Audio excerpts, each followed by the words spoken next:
пунктом Б части 3 статьи 205 Уголовного кодекса Российской Федерации, руководствуясь статьей 108 Уголовно-процессуального кодекса Российской Федерации, постановил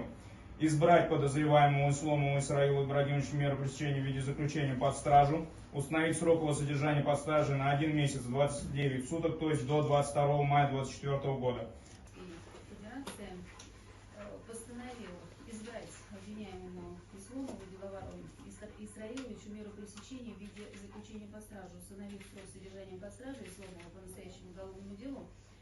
на 1 месяц 29 суток, то есть до 22 мая 2024 года. Избрать обвиняемого Исломова Аминчону Исраиловичу меру пресечения в виде заключения под стражу, установить срок его содержания под стражей на 1 месяц 29 суток до 22 мая 2024 года.